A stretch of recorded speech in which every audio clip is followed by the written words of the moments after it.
السلام عليكم ورحمة الله وبركاته. ازيكم عاملين ايه؟ يا رب كلكم تبقوا بخير وسعادة وهنا.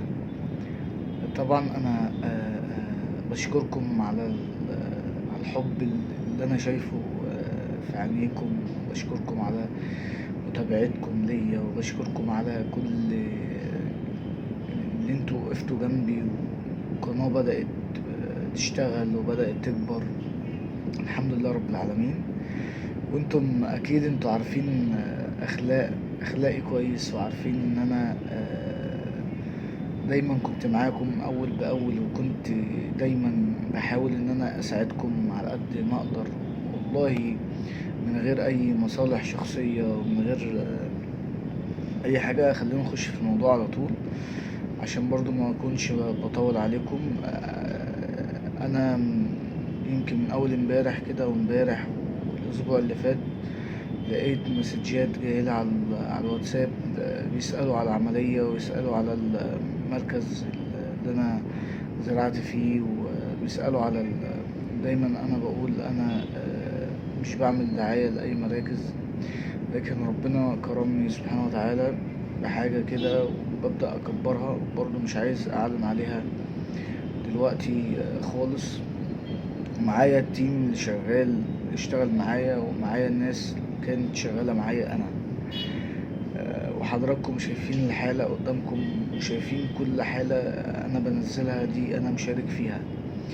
لكن ما يجيش حد هنا على اليوتيوب، يجيلي من على اليوتيوب يقول لي المركز، ويقول لي الحالات انت بتعمل فيها ايه، وفجأة مرة واحدة ألاقيني بقول له انا ساعدك وانا هقف جنبك وما تقلقش، وسعر العملية يبقى كذا. وانا والله العظيم انا ما واخد منكم حاجة، ولا واخد من حد حاجة. انا بعمل كده عشان خاطر القناة بتاعتي تكبر. الاقيه بيقول لي انت نصاب، وانت سمسار، وانت مش عارف ايه، وانت كذاب.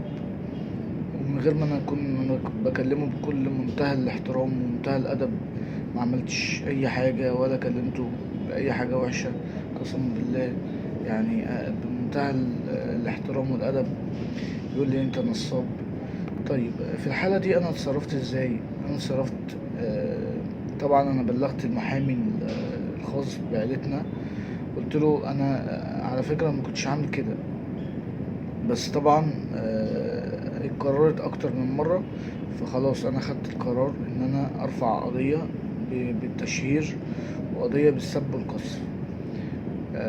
الرقم معانا طبعا، والمحامي انا مكلمه بقالي اكتر من اسبوعين، آه، لغاية لما خدنا الاجراءات، وهو خد اجراءاته، ورحنا المباحث الانترنت عشان نعرف مصدر الرقم ايه. وطبعا الشخص ده انا المحامي بتاعي هيتصرف معاه، هيروح له لغاية البيت عنده، لان احنا عرفنا كل حاجة عنه. هيروح له لغاية البيت عنده، تمام. وبعدين هي هينفذ الإجراءات القانونية اللازمة عشان أطلب حقي وأطلب تعويض عن السب والقذف اللي أنا اتعرضت له. حضراتكم عارفين طبعا قواضي، أنا ما بفهمش حاجة في المحاماة، سايب المحاماة لناسها، سايبها لناسها. وأنا معرفش حاجة للمحامين والكلام ده كله. يعني هما يتصرفوا فيها، هما يعملوا اللي هما عايزينه فيها. انا ما بفهمش فيها حاجه والله، فعشان كده ما اقدرش اقول ده هياخد كذا وده هيعمل كذا. بس انا عملت الاجراء ده عشان ما يجيش حد تاني يفضل يقول لي انت حرامي وانت نصاب وانت سمسار والكلام ده كله. انا في غنى عنه، لان مش دي الحقيقه. انتوا عارفين الحقيقه وعارفين عني كل حاجه. اللي متابعني اقصد اللي متابعني عارف عني كل حاجه. من الناس اللي بتبعتلي على الواتساب عارفه اني عمري ما طلعت كدبت على حد في حاجة، وكنت بحلق قدامكم، وكنت برش مية على شعر قدامكم، كنت ببهدله قدامكم، وكنت بعمل كل حاجة قدامكم، تمام. والحمد لله رب العالمين، ربنا كرمني وقلت اساعد الناس، وقلت ان انا لازم افتح حاجة كده بسيطة بالنسبة لي، بس اخد معايا الناس اللي اشتغلت معايا، واشتغلت مع زمايلي، واشتغلت مع ناس المعارف والكلام ده، وربنا يكرم كده. واللي انتوا عايزينه انا بعمله من غير ما اخد منك اي حاجة. انا ما باخدش منك اي حاجة، ولا قبل كده كنت باخد منك اي حاجة، كنت برشح لك ناس انا اعرفهم. ودلوقتي ان شاء الله باذن الله احنا بنبدأ نكبر الموضوع، وهعلن ان شاء الله باذن الله عن المركز بتاعنا قريب باذن الله لما الحاجة تكمل ان شاء الله.